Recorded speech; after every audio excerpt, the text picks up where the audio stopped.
2025 সালে ডাব্লিউবিপি পরীক্ষায় যেসব প্রশ্ন এসেছে তার সহজ সমাধান শিখব। পরীক্ষার হলে যেন সময় খুব কম লাগে সেই টেকনিক আমি এখানে শিখিয়ে দেব।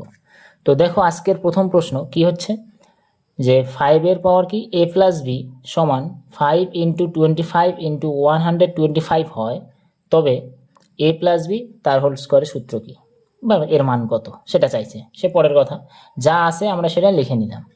এবার এই দিকে 5 এর পাওয়ার কি আছে a প্লাস বি, যেরকম আছে সেরকমই থাকবে, শুধু এই দিকে দেখো 5 এখানে একটা, 25কে ভাঙালে আমরা দুইটা 5 পাবো, 5 5 দুটো গুণ করলে 25 হয়। আর 125কে যদি আমরা ভাঙাই তাহলে আমরা তিনটে 5 পাবো। দেখো 5 5 25, 5 25-এ 125, কটা হচ্ছে তিনটা। তাহলে টোটাল কটা 5 হবে এদিকে, একটা দুটা তিনটা চারটা পাঁচটা ছটা। তাহলে এখানে লিখবো কি 5 এর পাওয়ার 6, কারণ আমরা এখানে এটা যদি ভাঙাই তাহলে 5 পাবো কটা, ছটা। বোঝা গেল যে 5 একটা, এখানে হলো দুটা, এখানে তিনটা, তাহলে তিনটা দুটা পাঁচটা, পাঁচটা একটা ছয়টা হইলো। এবার এই জায়গায় দেখো এই দিকেও নিচে 5 আছে, এই দিকেও 5, তাহলে এই 5 এর সঙ্গে আমরা 5 কাটতে পারবো। এবার থাকবে কি তাহলে a প্লাস বি সমান কি 6।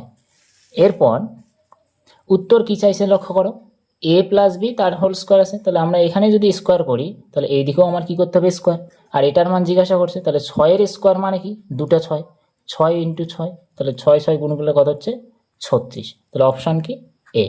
এরপর আরেকটি প্রশ্ন, 5টি সংখ্যা অবিরত অনুপাতে আছে, মানে পরপর অনুপাতে চলছে। চতুর্থ ও পঞ্চম সংখ্যাটি 54 এবং 162, 4 নম্বরটা হচ্ছে 54, 5 নম্বরটা হচ্ছে 162। আমি এখানে লিখে রাখছি যে 4 নম্বরটা 54 আর 5 নম্বরটা হচ্ছে 162। আমাদের খুঁজতে হবে প্রথম সংখ্যাটি, মানে এই সংখ্যাটি কত হবে। এটাকে অনেকভাবে করা যাবে।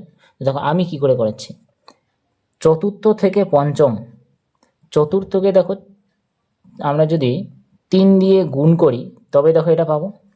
দেখো 4 3 4 12 2 হাতে 1, 3 5 15 16, অর্থাৎ চতুর্থ থেকে পঞ্চমটা কত গুণ 3 গুণ। তাহলে পঞ্চম থেকে চতুর্থ কত কম 3 ভাগের 1 ভাগ, নাকি এইদিকে 3 দিয়ে গুণ করলে এটা পাওয়া যাবে। তাহলে 162কে 3 দিয়ে যদি আমরা ভাগ করি তাহলে 4 নম্বরটা পাওয়া যাবে। ঠিক একইভাবে আমরা এগুলোও বের করব। 54কে 3 দিয়ে ভাগ করো তাহলে পাবো কত 18, আবার 18কে 3 দিয়ে ভাগ করো দেখো কত আসবে 6, আবার 6কে 3 দিয়ে ভাগ করো দেখো কত হচ্ছে 2। তাহলে আমাদের প্রথম সংখ্যাটি কত 2, কারণ এটাই আমাদের চাইছে। তাহলে কি করলাম, শুধু চতুর্থ এবং পঞ্চমের মধ্যে সম্পর্কটা দেখো। চতুর্থকে যদি আমরা 3 দিয়ে গুণ করি তাহলে 162 মানে পঞ্চমটা পাবো। এবার উল্টা দিকে যদি আমরা চিন্তা করি 162কে 3 দিয়ে ভাগ করলে 54 আসবে, তাহলে 54কেও 3 দিয়ে ভাগ করো 18 পাবে, তারপর 18কেও 3 দিয়ে ভাগ করো 6 পাবে, তবে 6কে 3 দিয়ে ভাগ করো 2 পাবে। আমাদের প্রথমটা চাইছে তাই প্রথমটা কত 2। বোঝা গেল। এরপর পরের প্রশ্ন, আশিসের কাছে 10 টাকার ও 20 টাকার নোট আছে।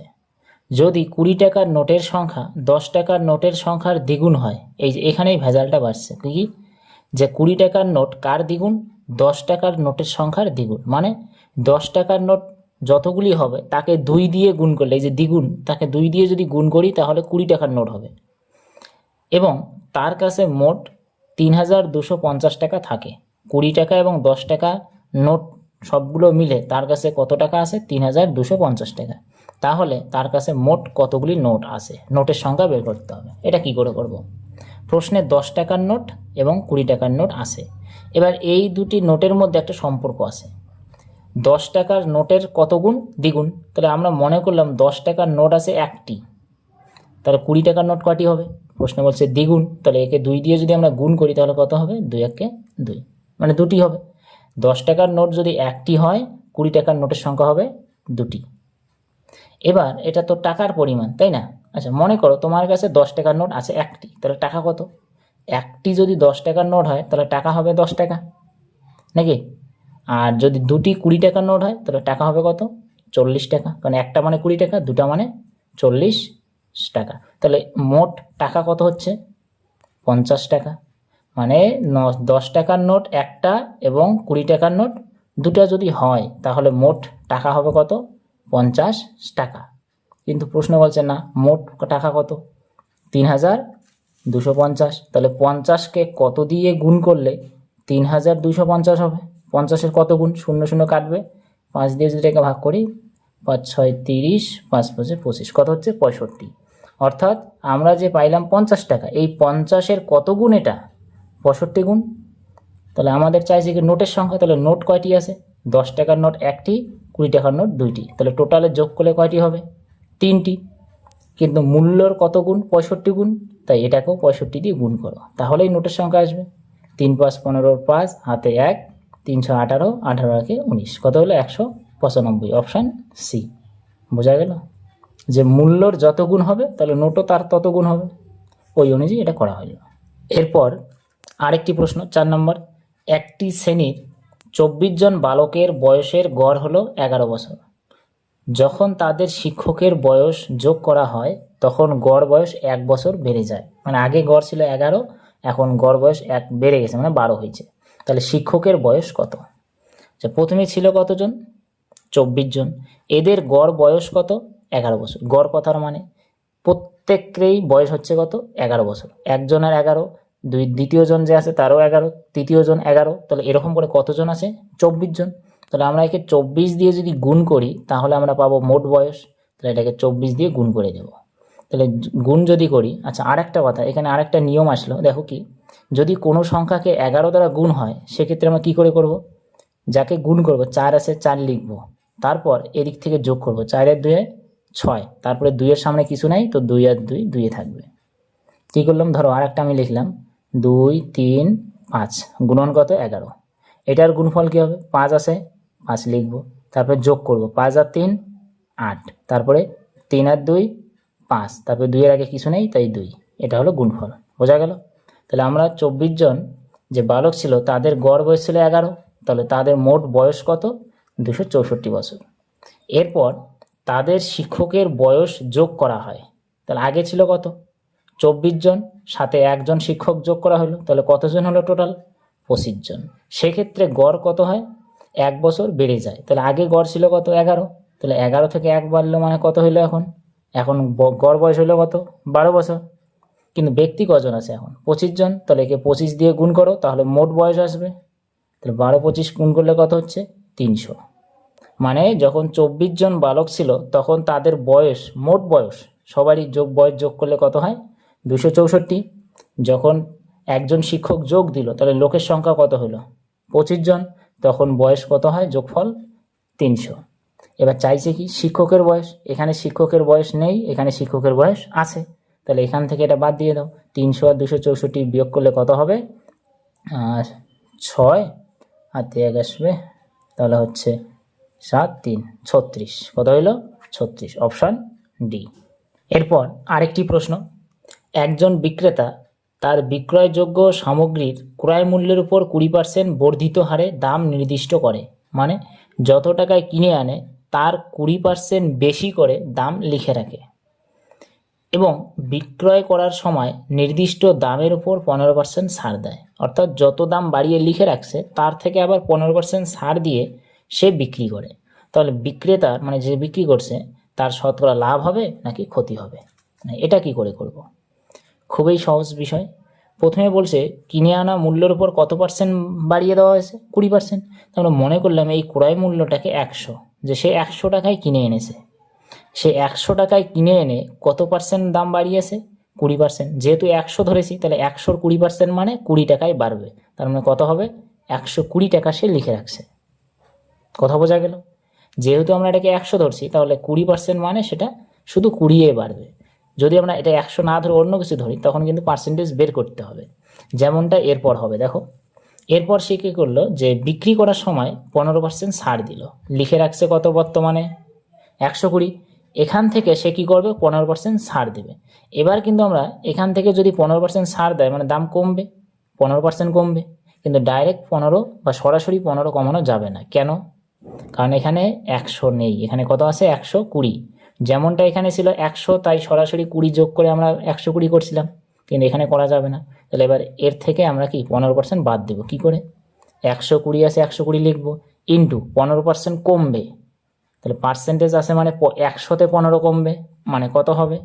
85। আর পার্সেন্টেজের জন্য নিচে একটা কত ধরবো? 100। কাটো, দেখো 1 0 0 কাটো, 5 দিয়ে কাটো, 5 17 85, 5 2 10, 2 দিয়ে কাটো, 2 দিয়ে কাটলে হচ্ছে কত 6। এবার 6 17 কত হয়, 6 17 102, 6 17 102, অর্থাৎ সে 102 টাকায় কি করলো, বিক্রি করলো। এই যে 102 টাকায় কি করছে, বিক্রি করছে।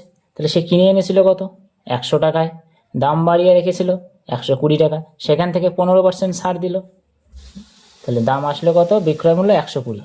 এবার প্রশ্নে বলছে এটা লাভ না ক্ষতি, তাহলে 100 কিনে এনে 120 2-এ বিক্রি, তাহলে লাভ না ক্ষতি হলো, লাভ হয়েছে, কারণ 2 টাকা বেশি আছে, তার এই 2%ই হলো কি লাভ, অপশান ডি। এরপর আরেকটি প্রশ্নের সমাধান দেখো কি করে করতে হবে। দুটি সংখ্যার যোগফল 506, দুটো সংখ্যা যোগ করলে 506 হয়। যদি দ্বিতীয় সংখ্যাটি প্রথম সংখ্যার 5/18 হয়, তবে প্রথম সংখ্যার 4/9 অংশ এবং দ্বিতীয় সংখ্যার 2/11 অংশের মধ্যে অন্তর মানে কত কম বেশি বা বিয়োগফল কত। প্রথমে যোগফল আছে, যোগফলটা আপাতত ভুলে যাও, এইটুকু লক্ষ্য কর কি বলছে, সম্পর্ক, যে প্রথম আর দ্বিতীয়র মধ্যে সম্পর্ক কি। দ্বিতীয় সংখ্যাটি প্রথম সংখ্যাটির এত অংশ, মানে অংশ অনুপাতটা আছে কত 5/18, এটা দেওয়া আছে। প্রথম সংখ্যাটির অর্থাৎ প্রথমটাকে মনে করলাম আমরা 18, নিচে আছে 18, এবং দ্বিতীয়টি কত অংশ বলছে 18-র 5, তাহলে এটা হবে কি 5। যেহেতু প্রথম সংখ্যাটির, তাই নিচেরটা ধরতে হবে প্রথম আর উপরেরটা হবে কি দ্বিতীয়, তাহলে প্রথমটা হচ্ছে কি 18, দ্বিতীয়টা হচ্ছে কি 5। এবার এদের যোগফল কত 506, কিন্তু আমরা যদি যোগ করি তাহলে আসবে কত 18-র পাশে 23, যোগফল কত হচ্ছে 23, কিন্তু প্রশ্নে বলছে না 23 না, কত 506। তাহলে 23কে কত দিয়ে গুণ করলে 506 হবে, যদি আমরা এর সাথে 22 গুণ করি তবেই 506 হবে। দেখো 23 আর 22 গুণ করলে 506 হয়, তাহলে যোগফলের কত গুণ 22 গুণ, তাহলে এর সাথেও 22 গুণ করো, তাহলে এর সাথেও 22 গুণ করো, 5/22 কত হয় 110, 18 আর 22 কত হচ্ছে 396, 18 আর 22 গুণ করলে কত হচ্ছে 396, যেহেতু এটার 22 গুণ ছিল তাই সংখ্যা দুটোর সঙ্গে 22 গুণ করা হলো। তাহলে মূল সংখ্যা দুটি কি কি 396 আর হলো 110।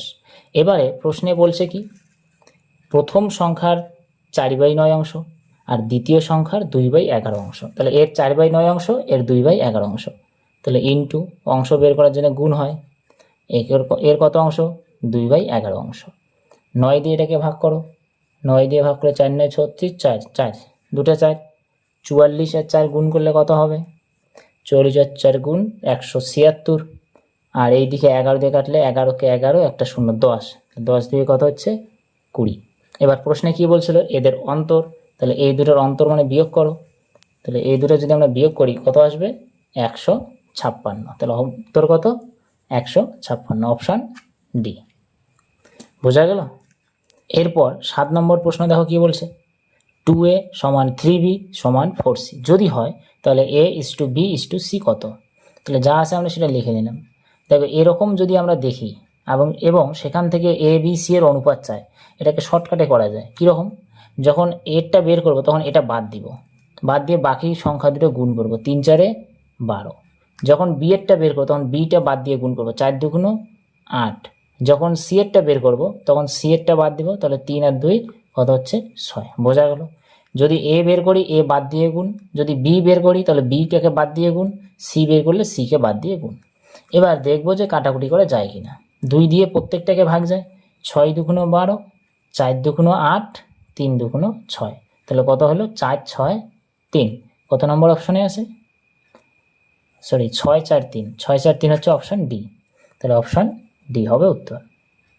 এরপর 9 দাগের প্রশ্ন, কোনো আয়তক্ষেত্রাকার জমির দৈর্ঘ্য ও প্রস্থের অনুপাত 5:6, যদি জমিটির প্রস্থ তার দৈর্ঘ্যের তুলনায় 34 মিটার কম হয়, মানে দৈর্ঘ্য এবং প্রস্থ এদের মধ্যে তফাৎ, দৈর্ঘ্য 34 মিটার বেশি, প্রস্থ 34 মিটার কম, তবে জমিটির পরিসীমা কত, পরিসীমা বের করতে হবে। আচ্ছা দৈর্ঘ্য এবং প্রস্থের অনুপাত কত আছে 5:6 না 6:5, 6 আর কি 5, তাহলে এটা হলো দৈর্ঘ্য আর এটা হলো কি প্রস্থ। এবার পরে বলছে প্রস্থ এবং দৈর্ঘ্য এত কম, তাহলে আমরা এখানে দেখতেছি দৈর্ঘ্য প্রস্থ কত কম, দৈর্ঘ্য থেকে প্রস্থ হচ্ছে 1 কম, কত কম 1, কিন্তু প্রশ্নে বলছে না কত কম 34 কম, তাহলে 1-এর কত গুণ? 34 গুণ। 1-কে যদি আমরা 34 দিয়ে গুণ করি তবেই 34 আসবে নাকি? তাহলে আমরা দেখতেছি যে দৈর্ঘ্য 6, প্রস্থ 5, এই দুটার মধ্যে কত কম বেশি? 1 কম বেশি। কিন্তু প্রশ্নে বলছে না 34 কম, তাহলে 1-এর পরিবর্তেই তো 34 আছে। তাহলে 1 গুণ মানে যদি 34 হয়, তাহলে 5 গুণ মানে কত হবে? 5-এর সঙ্গে 34 গুণ করো। ঠিক একইভাবে এটার সঙ্গেও 34 গুণ করো, তাহলে 5 34 হবে কত? 170, আর 6 34 হবে কত? 204 গেল। তাহলে দৈর্ঘ্য আসলে কত? 204, আর প্রস্থ আসলে কত? 170। কিন্তু আমাদের চাইছে কি? পরিসীমা। এবার পরিসীমা এর একটা সূত্র আছে। দেখো, আয়তক্ষেত্র মানে এরকম চিত্রকে আমরা আয়তক্ষেত্র বলি, যার দৈর্ঘ্য 2 দিকে, প্রস্থ 2 দিকে, অর্থাৎ দৈর্ঘ্য 2 বার যোগ এবং প্রস্থ 2 বার যোগ, মানে এটা 2 বার যোগ হবে, এটা 2 বার যোগ হবে। কিন্তু আমরা সেভাবে করব না, কি করব? দৈর্ঘ্য আর প্রস্থ যোগ করে 2 দিয়ে গুণ করব। দৈর্ঘ্য প্লাস প্রস্থ, কারণ একটাই 2 বার করে আসে, তাই পাশে একটা 2 দিয়ে গুণ। তাহলে এই দুটো যদি আমরা গুণ করি তাহলে কত হবে? 374 ইন্টু 2, 2 দিয়ে এটাকে গুণ করলে হবে কত? 748। তাহলে পরিসীমা কত আসলো? 748। এরপর 10-এর দাগের প্রশ্ন। এই প্রশ্নটি প্রায় অনেক কয়বার বিভিন্ন পরীক্ষায় আসছে, খুব গুরুত্বপূর্ণ এই প্রশ্ন। এক্স প্লাস 1/x মানে 10, তাহলে এক্সের পাওয়ার 4 প্লাস 1/x-এর পাওয়ার 4 এর মান কত হবে? প্রথমে যা আছে আমরা সেটা লিখে নিই। এক্স প্লাস 1/x এটা মানে কত? 10। আমাদের চাইছে কি? পাওয়ার 4। সরাসরি 4 হবে না, আগে এর পাওয়ার 2 নিয়ে আসো। এক্সের স্কোয়ার প্লাস 1/x-এর স্কোয়ার। এটা কি করে বের করবো? এখানে একটা সূত্র আছে। সূত্র কি? n স্কোয়ার মাইনাস 2, মানে n বলতে এটাকে n ধরা হবে। n মানে তাহলে এখানে 10, 10-এর স্কোয়ার মাইনাস 2।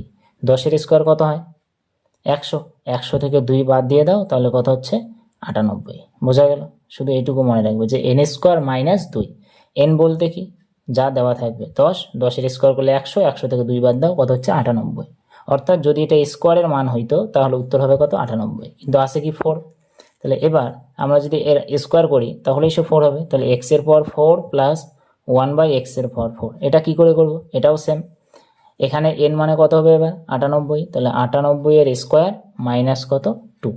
98-এর যদি স্কোয়ার করি মানে 98 গুণন 98, এটা গুণ করলে কত হবে? এটা যদি গুণ করে দেখো তাহলে আসবে তোমার 9604 মাইনাস 2। এবার সেখান থেকে যদি আমরা 2 বাদ দিয়ে দিই তাহলে হবে কত? 9602।